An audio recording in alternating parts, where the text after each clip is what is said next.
fantasy stuff, I'll do the real. Okay, so I had to invent all this other stuff, and it's quite creative, it's imaginative, and everything else. If you take part in these things, you'll see it's quite fun. Okay, but these constructs of fantasy worlds, what the hell? Check out my brother's, by the way. He's come up with his fantasy thing. It's as good as these, but it's a different. It's a different thing. It's like Lord of the Rings, but not. Okay, it's like Dune, but not, and it is phenomenal. Different textures he's playing with, and interests, but a solid world like Dune, more solid than Dune. It's got the solidity of J.R.R. Tolkien's kind of world, right? So, right. Very young, trying to give my brother's book a little poke. His world will be made into a film game, for sure. The graphics, the ideas, it's phenomenal. But anyway, going back to Frank Herbert, phenomenal, and the film, phenomenal. The Mentats is basically human commutation to the nth degree. Incredibly well visualized here. I can't remember in the book, but in the film. So I can't remember the actor, but Hewlett Packard, the Mentat, and he basically looks at the machine, and it just flashes at him. And basically, you can imagine just in about 2 seconds, the information, how many frames, well, it's 60. But anyway, right. Just the amount of information, instead of blah, blah, certainly no words, just a hell of a lot of images with lots of information. And then he just goes, 10 to 3, 5 to 6, 43, and it's got some kind of code language to describe it. Almost mathematical, almost like code. To he's trained a bunch of people to understand. Maybe other mentats. Brilliant. All right. And the drug that they take, which might be spice related. All right, but I think it's a different drug that the evil dude has. But these mentats, in order to develop their brains to be able to do these calculations, take these kind of chemicals to kind of like enhance their abilities. It's phenomenal.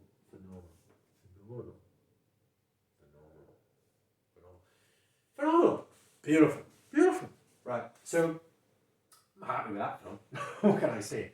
And it's coming out, Villeneuve, and it's meant to be better. However, I looked at the trailer, which again we could have done through Sqale and generated loads of money. But the script wasn't as good. I mean, literally, they had the scenes, and the scenes you're like, oh, it's going to be kind of interesting. I like, by the way, in the old film, the beautiful representation of shields in this blocky way. I'd never seen anything like it then or since. And I think it's still... The choice of doing Dune in... it's timeless. It's a brilliant design thing. Instead of making it try to look futuristic like Star Trek, after a little while, it's like, well, that was just that period in that time.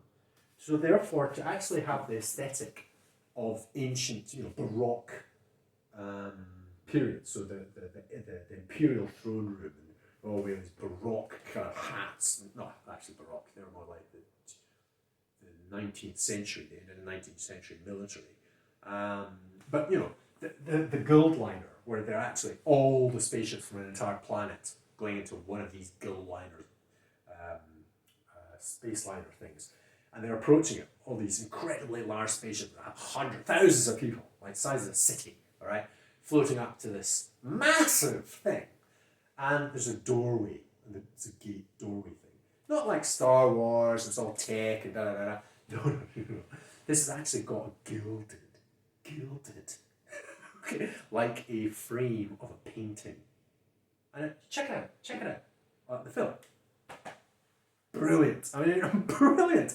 And so they're approaching this thing. You look at it, it's like, it looks like the frame of a painting, and you're walking into the spaceship. It's so brilliant.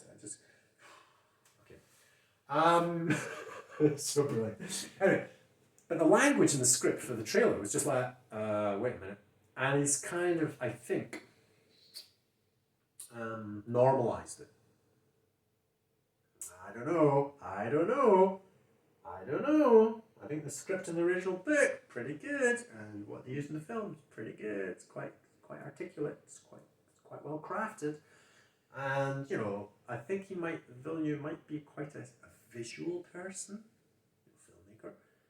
His Arrival film is brilliant, okay, and his representation, for example, of the aliens in Arrival, brilliant, okay, the script and the circular script and the thing, brilliant.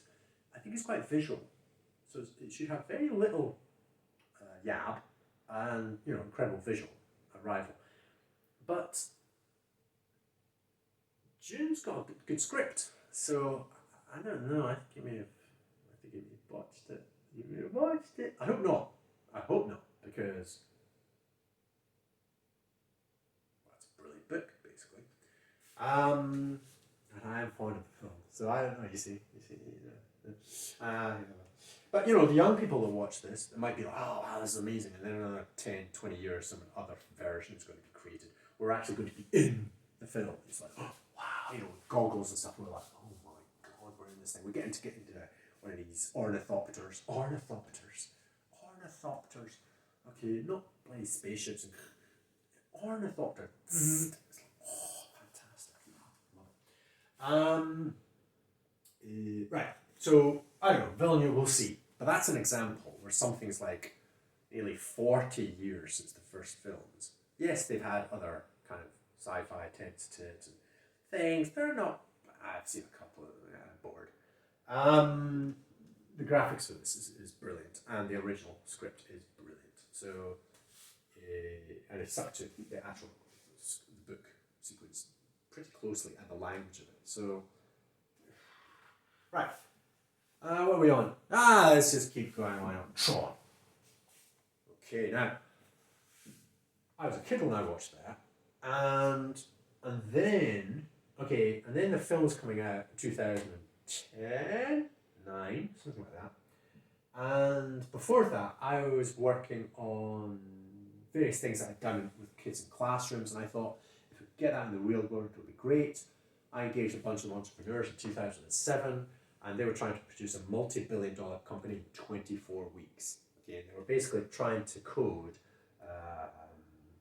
distributed internet, fully distributed internet. But they couldn't do it. Okay, so we got to week 10, and I took part. The thing kind of collapsed. I kind of joined. I helped, move the thing forwards, but they just couldn't code it. So anyway, so I thought at that point, once that kind of failed, I was like, look, why don't we go to the guys making Tron, because I'd heard that they were making Tron. I was like, why don't we go to them and share the ideas that we've got about how we do it, stuff. And I had a couple of summers before, I had rewritten the entire film script of Tron. And I thought, why don't we go there and present some of these ideas, because it might help them, all right, with whatever they're trying to produce. It'll probably be too late, but why don't we try? Why don't we go to America, literally go there, with ideas about how, some of the ideas that I got with ABCC, I subsequently then developed kind of with Sqale and action cycles and things.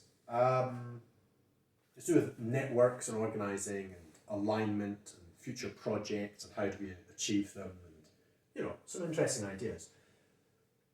In order to say the next version of Tron should be informed about the next bit of social tech.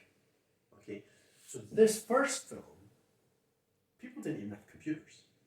Okay, people didn't have computers when Tron came out, and so it was only the west coast of America where they had a few computers, and personal computers, Hewlett-Packard, Xerox, and then Tron. It's like, wow, okay, and so. And since I'd just taken part with people and produced some social tech, and then these people were trying to do this multi-billion-dollar company in 24 weeks, they were working along similar lines to the self-organizing. But most of what they had were ideas. I had some practices, so I could put those practices into play when I was engaging people in this kind of self-organized way, of this kind of loose assembly of individuals. And I thought that's what we need. We need to supply that to the people making films, Tron films, so that their Tron, it'll be tech, but actually more about the social, okay, the users of the tech. It's about the users. And if you look back at the original film, it's about the users. Okay, Tron is the character who is there. It's kind of security actually to protect users. Okay, and so why don't we do that? I thought, oh, okay, great. But then this, so people didn't support me on the idea, so we didn't do that. We didn't go there. It wouldn't have worked obviously anyway, but it would have been the attempt could have been useful. It could be fun. Anyway, they what's his name? Not Kubrick. Kozlinski came up with the second film, and it was the same. It was visual, yeah, it's quite good, but they got rid of some just. They introduced like absolutely insane and stupid things, like the arena, where there are people all gathered round to watch the arena. That's the real world, guys. Okay. So you think that these artificial intelligent individuals are going to stand in stands to watch an arena? Are you guys mad? And have screens? That's what they're going to do in the virtual world? No. Okay. No. No. You have no idea what's going on there. And so they just didn't move it forwards. Okay. Intellectually, at any deep level, they did not move it forwards. Some beautiful graphics because Kolinsky is good graphic-wise. He came up with Oblivion afterwards. Similar kind of aesthetic, very minimal. Very nice, beautiful. And I was looking forward to it, the bikes and stuff. You have like a pen-like thing, and you kind of scoop it out. The whole thing builds as he's jumping into it. It's like brilliant. Okay, so some brilliant visualizations, but and then the car, and it's been a while since I looked at it. But they had, what's his name? They had the actor who was in the first film, Kevin Flynn. He wasn't played in Tron himself. The kind of dude, the dude, yes. He also produced a film, the Big Lebowski. What is his name? Can't remember. He's a brilliant actor. And they tried to introduce a bit of zen, with guys meditating and so on. They didn't exploit it. It's a bit like Star Wars with the Jedi, kind of boring, a little bit of the meditation thing. Just not doing it well. He was a dude. It's just about laying back and being kind of lazy. No, guys, you've got to be hard as nails. These Buddhist monks, they're hard as nails. To sit there and meditate for hours and hours and hours every day, so you've got to be like a nut job. It's not easy. It's a hell of a lot of self-discipline. And yes, they're gentle. Some of them can be very, very gentle.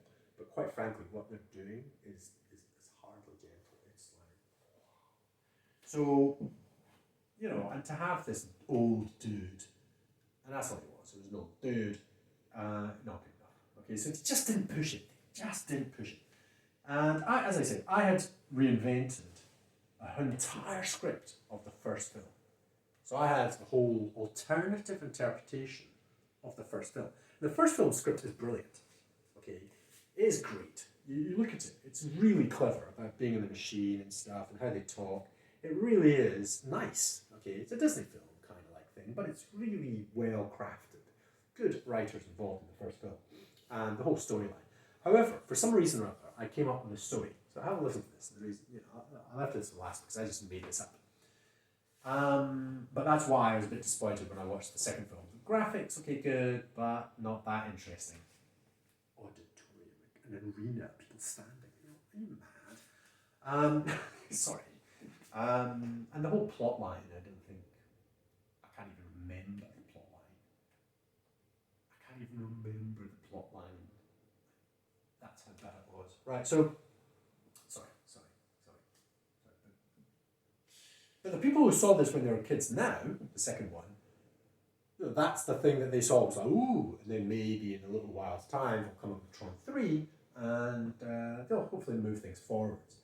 But what I'm trying to indicate here with all of these is that I saw this when I was a child and then you become an adult. And these things inform you, and as we go forward watching new films and this, that, and the next thing, watching Matrix, it's possible to recreate these things, but in a way which is conducive to the person who was 20 years before.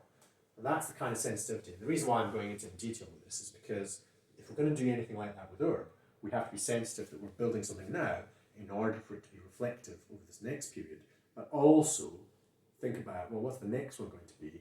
And some people, when they're reading this new stuff, there are some ideas that are not for this period, but for the next period. And being able to give enough space for the future for people to make use of that. Okay, so you know, to produce that first film is brilliant, but to produce a film where it's going to be used in 20 years is entertaining. It's an interesting artistic thought thing. Right. So what I did with Tron, all right, I reinvented the entire, and I put it up on YouTube. Some of them have been taken down because I think I used a bit of music in the background for a few of them, and I basically got rid of all those. And it's just, I just put subscripts. So, and I scripted everything. So that meant that when anybody talks, I put the script for that person talking in that period of time of duration of them talking. Okay? So the entire, it's like dubbed. Okay?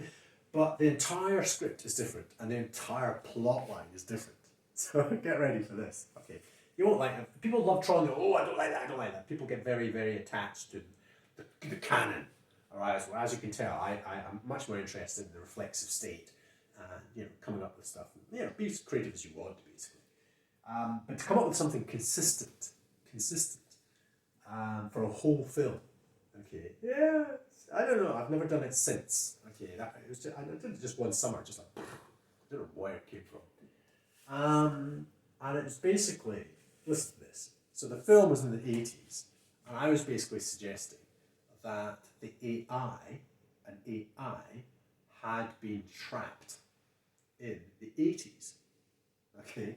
Because these AI that were in the future were playing around with time travel. And somehow or other, this one went back to the 80s. Can't remember how, what. Did it go into that? I can't remember. But the point is, it was trapped. It was trapped in the 80s. And so, you know, I got the desk and this thing and that, right. And so when you saw anything to do with Tron, that was to do with the future. Did I get this right? Yeah, that was the future. So anything to do with the virtual world, like the bikes and that talking head thing. Wait a minute, let me get this right. I'm confused here, okay. That's the future. And they've got all these AI, the channels, you know, those light things, the beams, they're like different AI. And they're communicating like with, you know, aliens and doing like incredible things because they're, you know, super intelligent things. And I think one of them went mad. Okay. And the reason why they went mad, I think, is because part of them is caught in the past. I think. God, I can't quite remember now. Actually, could have been that good, eh? And so what happened was so the guys in the 80s, which looks like the 80s because it was the 80s, and when we're watching it now, we've got that's in the 80s. So the future techie bits actually still in the future because they've got, you know, time traveling, some kind of experiment with time traveling went wrong. And you've got the people in the past, which is the old film. Okay, so we're kind of in between. We as viewers are in between this future state and the past state. And so in this past state, you've got Flynn, and he gets sucked into this machine. Now, I think his job is to try to release the AI. Okay, to release the AI because it's trapped. It's got into some kind of weird temporal glitch. And I think that's what's happening, if I remember correctly. Or does he get zapped into the future?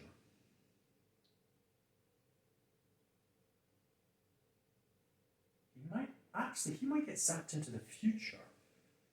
Why did he get zapped into the future? Not sure. Yes, actually, that makes some kind of sense. And so when he meets Tron is like he's a monk. I call them monks. Okay, so you've got the Jedi Knights and you've got the Tron monks. And oh, by the way, and the reason why I did that is because in 2005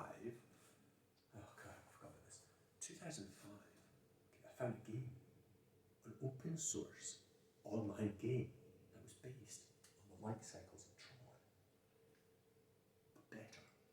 And it was literally, I found the game, downloaded it, plugged in, and then I was there. I was on the grid, playing with other players. Now, I'd watched this when I was a kid, and I was in my 30s when I watched this thing. And I remember, I think it was over Christmas and stuff. I was just like, oh, what? And the game version had 2 zones. Check it out, it's called Armageddon. 2 zones.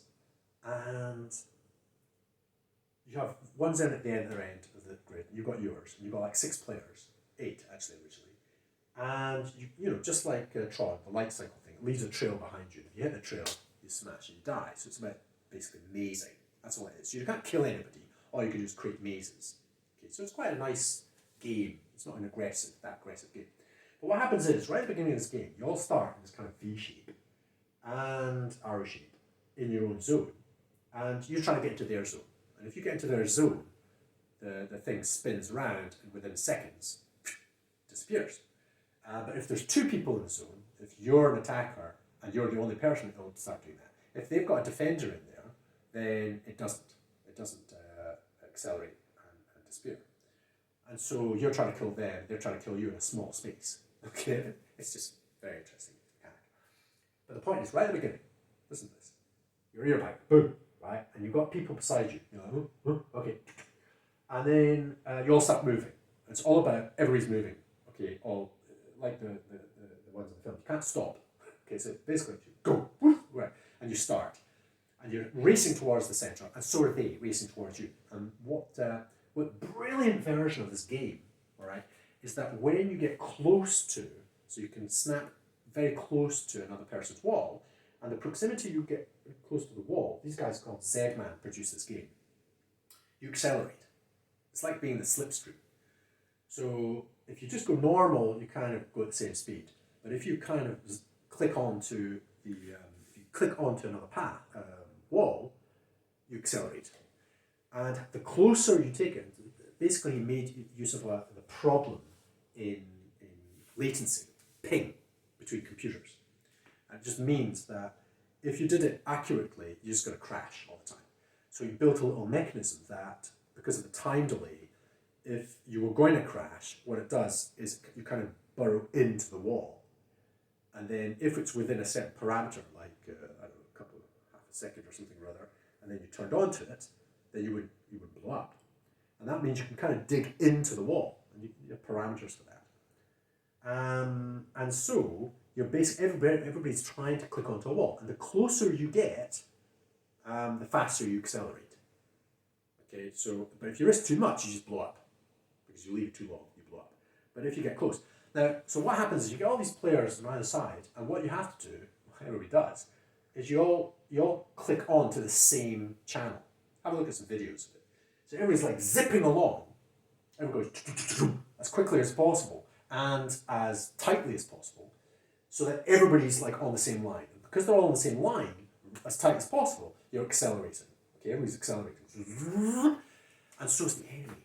Okay, so you get this, both teams literally going and aligning, and then approaching the middle of the grid and then separating. And you have to separate appropriately because you might be closing in somebody else and all this kind of stuff. And you flank. Basically, the whole objective is to outflank the opponent. So if you've done a really good launch and you've done a better launch, you'll be faster and you'll be able to outflank them when you do the split. And you can get to their end zone, all right? Right. Games last a minute and a half, 2 minutes maximum. Okay, why? Because people die. Everyone's going so fast. It's mayhem. Right, 2 minutes. Next game. Boom. Right, next game. Boom. 2 minutes. Boom. Another one. Boom. Another one. Boom. So addictive, it's unbelievable. So one of the players said, it's like Tetris on crack. And Tetris, okay, back then, was kind of addictive. This game, right, I didn't stop playing this game for, was it 30 hours or something? I didn't stop playing the game for 30 hours. The first time, I was like, because of the social thing. Because you could text, didn't have comms at that point, and people took care of you. It was like, people would go, okay, you've got to do this. People had to explain. So you're just like, what's going on? What's going on? Oh, look, you have to do this thing. Oh, right, okay. And you're learning how to do this. But the learning curve is so steep, so steep. And what they have this kick technique, so that if for whatever reason it's a way to vote, and once you get a certain number of people that agree to kick a person, you kick them out of the arena. And so it's a self-monitoring kind of scenario, because it's free to go in. It's a completely open source game. You just turn up, you're in. And if you're part of this thing and you're playing, all right, and you're doing quite well, and the opponents are joining in, and new players coming, and if a new player comes and doesn't know, they leave a big gap, okay, into your defense. So you're basically saying, look, join in, join in, join in. And if they don't join in, you basically have to kill them, okay, or kick them, and say, look, you have to join in. You have to do this, because if you don't, it's a defensive weakness. So this is an incredibly steep learning curve. It just so happened that when I was teaching, I actually introduced it into a school, and got the kids to play it, and I've not seen any other game that has this level of learning what social teamwork is anywhere. In all my experience, anywhere. And it's quite difficult to draw attention to that teamwork, okay? But because it has to happen like at the beginning. So for example, we'll just continue with this and then we'll finish, right? The teamwork, okay, so I had these kids, all right, and had it on the school server, just the school server, and then the kids started to play it, and of course they played it when they shouldn't have been playing it, but then you can do some interesting things about that because they want to play. I also wanted to create a team of teachers and then to play against kids, and you think the kids will win. No, they don't, because they don't really have teamwork. And it's not just about reaction times, it's about mazes and making puzzles almost for people. It's like Go, but super fast in a way, okay? And so it's like the enclosing game, right, but team. And I think adults would win, and that would be very, very challenging for teenagers to play a game. It's a bit like football. It's like the old days with football, and when you could play football, and the kids loved football before all the virtual stuff, and so there was a camaraderie or respect, but the adults that could play football with the kids, but they couldn't actually play in the same field, in the same game, unless the kids were a bit older. Whereas this game, you can. The adults and the kids can play virtually on the same game, and so teams and respect, because if you hammer the kids are like, they either go, rubbish game, or they just, oh yeah, okay, might be a rubbish game, but it could beat you. And so, the potential for a social cohesion is just phenomenal. I thought Tron School, get all the schools in the whole UK or the world, instead of chess clubs, do this Tron thing. It's phenomenal. It is, all right? But trying to get people to pay attention to this in education in the current system. So I didn't even try very hard. But I did manage to get it into one school. And the kids loved it. And so at one point or other, I said, right, guys, this one class, I was like, right, we're going to go to we're going to do some maths, but then I'm going to show you this game. Okay, but when I show you this game at the end, spend 10, 15 minutes at the end, and I showed them a video. And I showed them a video that I'd recorded. And it was like, okay, this is what you have to do. You have to connect up to the middle. Did you get that? Did you get that? Look, do you see? Okay, so when you play it, people are like, kids are like, whoa. And then, of course, we did the maths. We went to the computer room, we did the maths. And then I said, right, okay, we're all finished. Right, well, let's play this game. and they were like, no, okay, well, are you all logged in? That took a while. Logging in, all these kids, because the kids don't have a clue how to log in. Anyway, they're all playing. And they're all going a bit mad, and they're loving it. Okay, they're like, wow, go left, go right, and I had them in teams. Okay, so it was 2 teams, and against 2 teams, 2 separate grids. Anyway, and so I was like, it was a bit mayhem. They were loving it. And then, okay, so there was one group that were just getting decimated, mangled, because the other kids were just better, more skillful. All right. And then I said, look, guys, come up here. And they were like, oh, yeah, okay. So they came up. And we were talking about like 12-year-olds or 13. And I went, right, look at this video again. Okay, look at it. Now listen. And they were like, right. Okay, so you have to connect up, okay, and you do this thing, and you accelerate. That's how you accelerate. And then you'll be able to outflank them. And then you'll be able to get into the end zone. You'll be able to win, okay? And one, they paid attention to me. Okay. And the reason why they paid attention to me, because there was a need to pay attention, because they were getting mangled. Okay. And number 2, it was really useful for them because they'd seen it before and not paid attention. Now they really were paying attention because they had the experience. So they had an experience, they listened to an adult because they were getting mangled, and they went, and they went back to it. And they won, and they won, and they won. And it was teamwork. Okay, yes, at the beginning it was like, so, no, come on guys, you know what you're meant to be doing. And they all come, and they did it. And it was like, boom, boom. Now that is an incredible learning experience. An incredible learning experience. Because it's so fast. It's so fast. The learning curve for that, when you just join as an individual, it's very, very tough because you get kicked out. If the game's stressful and a player turns up and they don't know how to grind, you're just like, explain it, they haven't got it, kick them, all right? You've got like 2 minutes. Okay, you give you a second chance. No, that's it, you're right. Okay? So, but to do it as a whole collective, I've never done that before. It was just incredible because it's through teamwork. It was such an obvious thing. I'm belating. I'm going over the point. What the phrase is. This is like gold dust. Okay, for me, social things, temporal things. I was like, oh, now I cannot understand what institutions. I'm sitting there as an adult. I mean, I've learned stuff, social stuff. It is just like, oh, okay, actually, right. I'm going to do a little video and say, right, guys, Tron game, Armageddon, put it in your schools, inter-school competitions, amazing. Okay, can we get professionals on this? Oh yeah, I'd also thought, okay, I'm going on with this. Oh, it's a bit too long.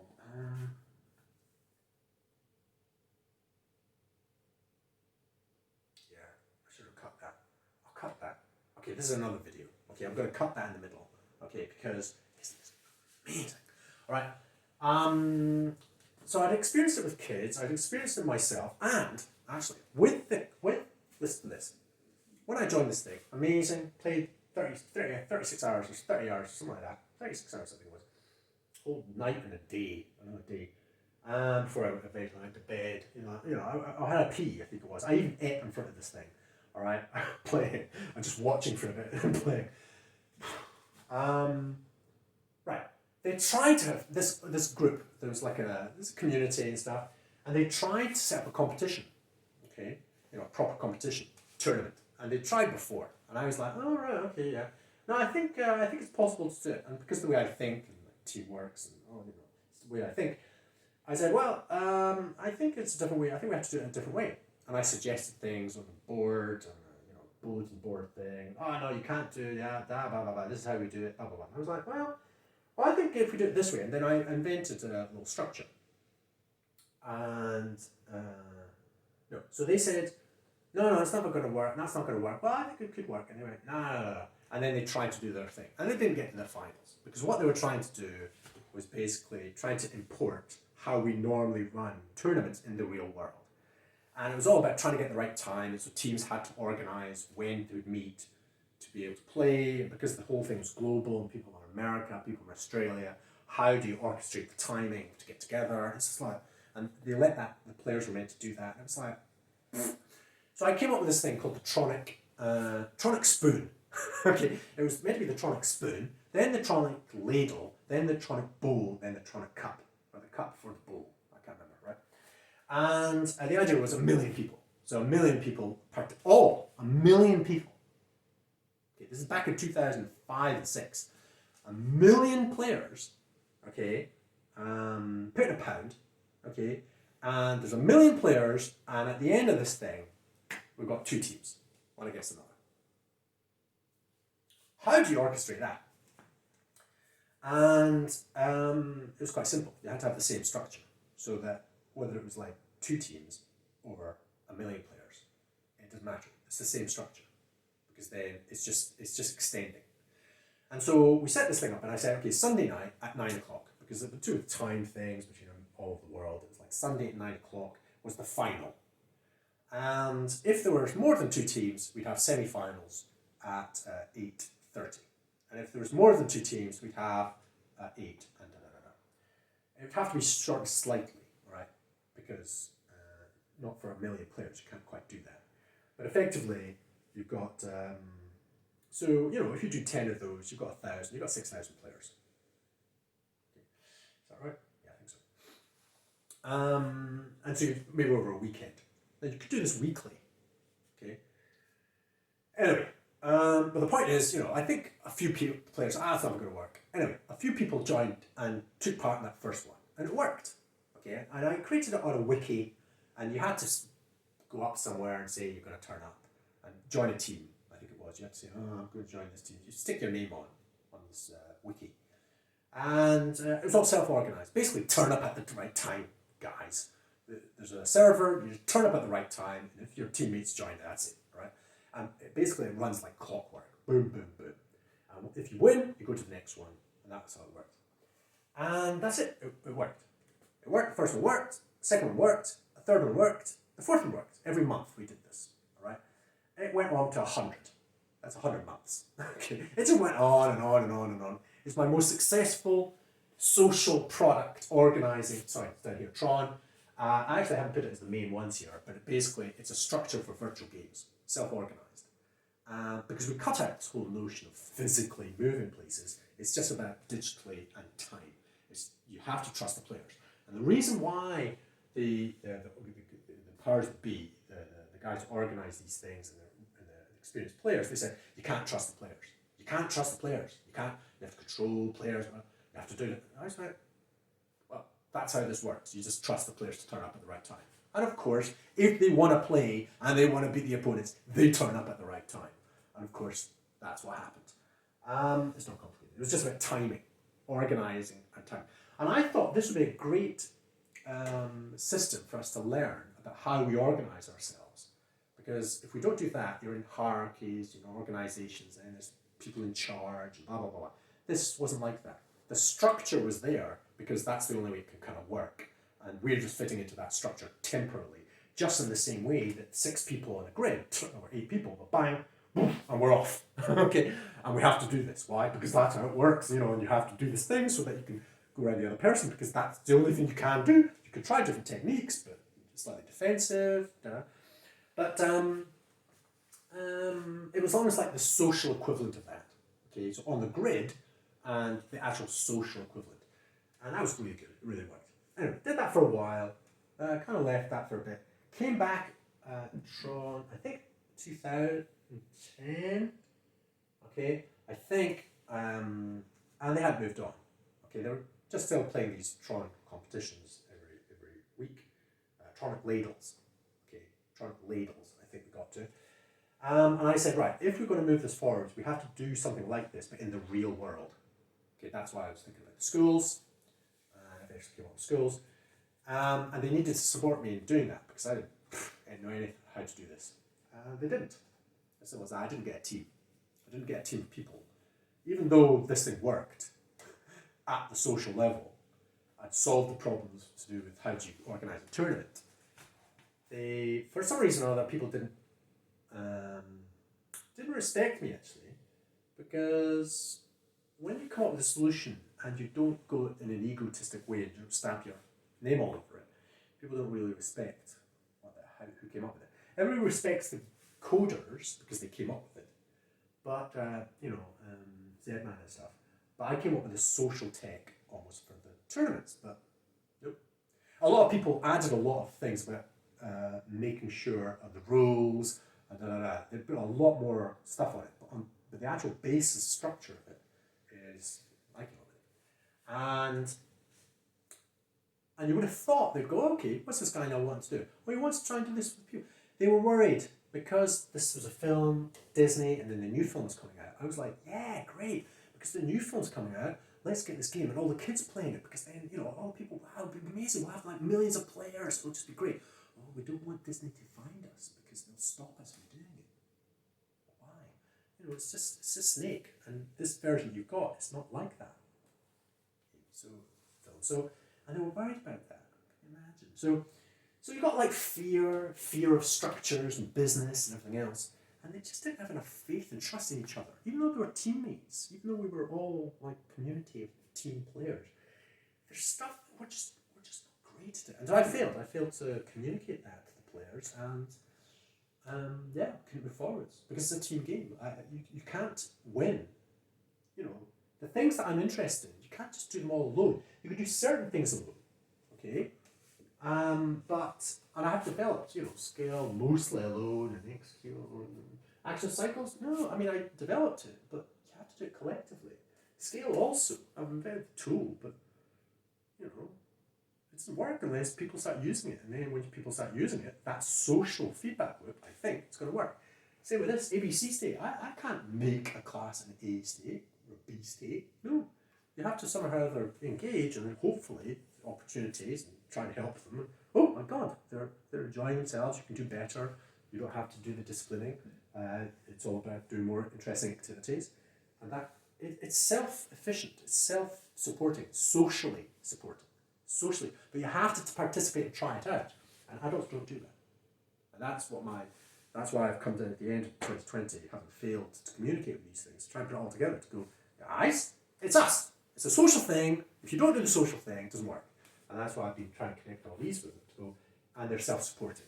All these techniques that I've come up with are self-supporting. Just in the same way religions and academia and mathematics and economics and business, education and entertainment currently are self-supporting in their structures and how we think and how they think, because it's all social structure-y, blah, blah, blah. So I had to come up with these alternatives. So, the point about, well, not the point. So, Tron is, yeah, beautiful, beautiful. I mean, I got so, I would love to play it again. Okay. And I've done a bit, and Joe, who I introduced this game to when he was like 5, okay, he loved it, and the family, getting a bunch of people, a teenager, a kid, a mother, they all together playing this game. It's really fun on the same keyboard, 2 keys left and right.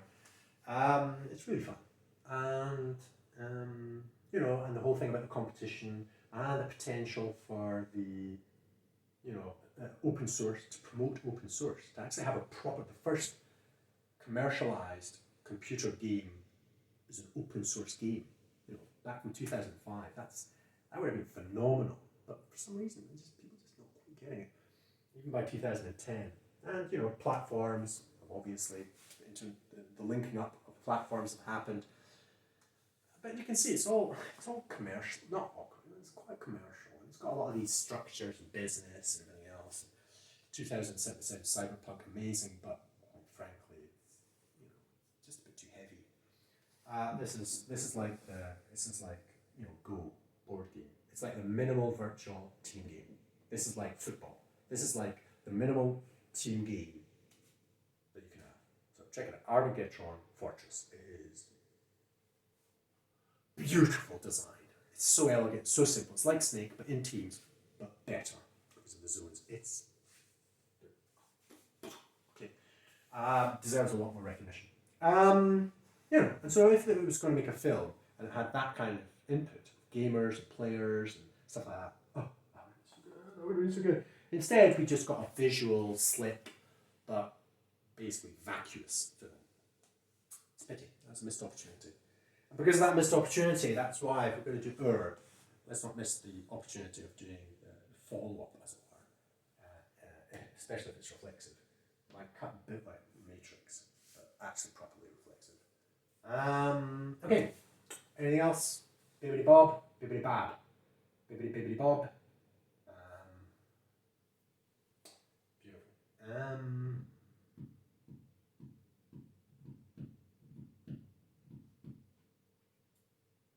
Can't think of anything. I was vaguely thinking of something, but I can't quite remember. It was in the back while I was kind of talking about it. I kind of like the idea of getting that game going again, getting a bunch of kids playing it. To have them all on school servers and then to have inter-school competitions.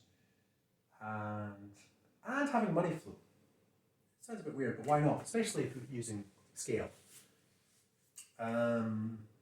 It is competitive, but it's collaborative, the teamwork. And so, and it could be international. And so kids could be making money for their school. Imagine that, making serious money for their school. That's kind of a bit odd, but why not? Why not? Because they won't get on with their school education? No, you can leverage that. If you don't learn this maths and English and something else, you're not going to play in the school team. But I'm making money for the school, I don't care. and teachers are pretty severe with this. However much money they'd be making for the school, no, your education comes first. And I think we're quite good at that. I think adults are quite responsible and sensible in these things. God, I'm tempted. That was it, the film. So, well, now I'm thinking about the film. So I can't even remember what happened. So something about Tron and what they were trying to do. The computer had gone mad. The computer was trying to kill them because it had gone mad, because it had this temporal shift. It was kind of squeezed. And so basically they were trying to save the AI, actually. They were trying to help the AI. And I think the Tron monk was trying to help. Am I right with that? When I think about it, I don't know. I think one of them gone mad was like trying to kill people and kill everybody.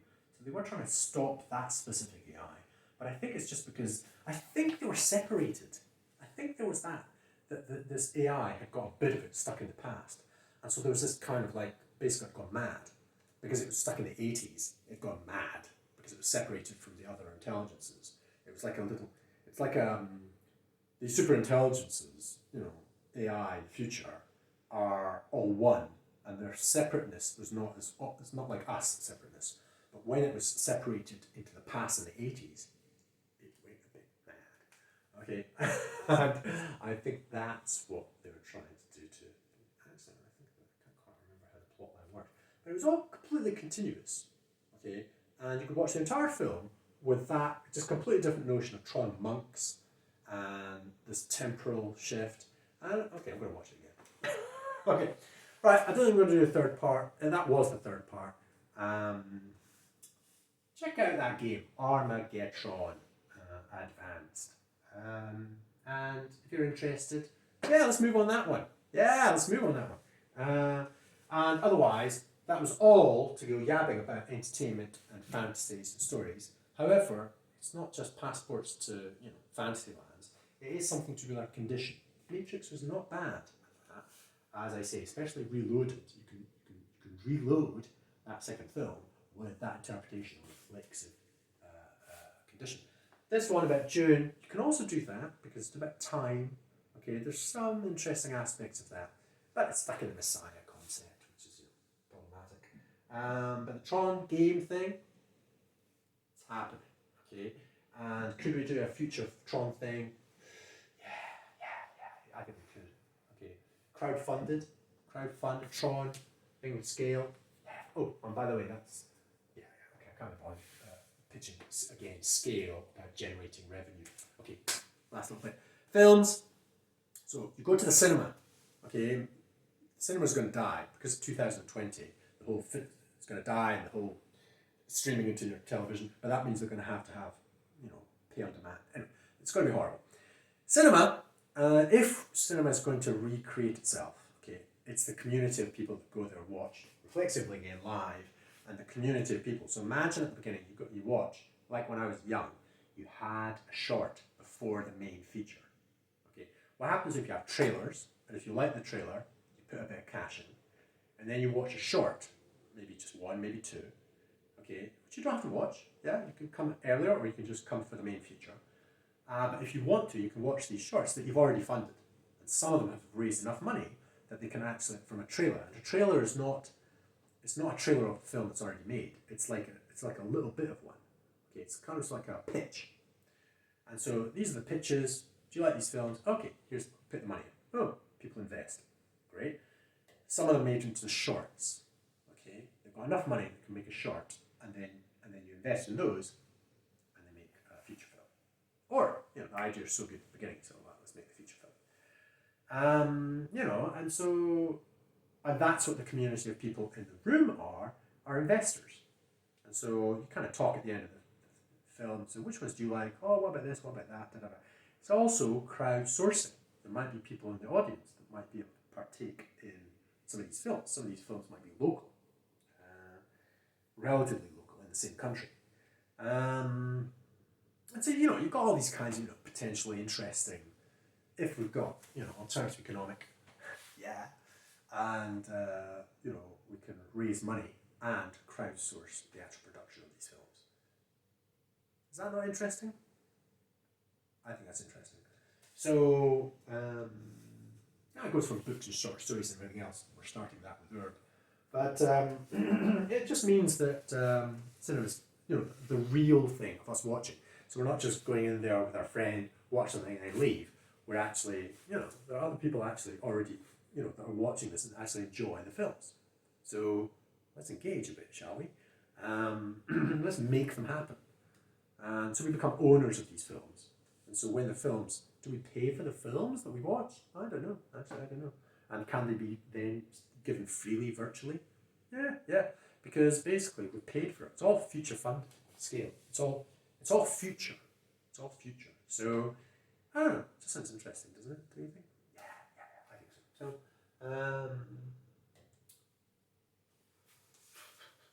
So you've been very patient.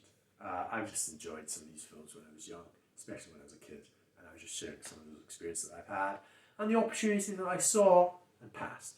I don't want that to happen with everybody else. So young kids now, they might see opportunities, and it's like, okay, can we set it up so that these opportunities that they see can actually happen, funded and go forwards? Because we're basically in the future more creative. With more AI and more robots, basically we should be ushering in a whole generation or two of more scientists, more artists, and just a better world basically. And so part of that is getting the entertainment, revitalizing the entire entertainment industry. Alternative economics, reflexive,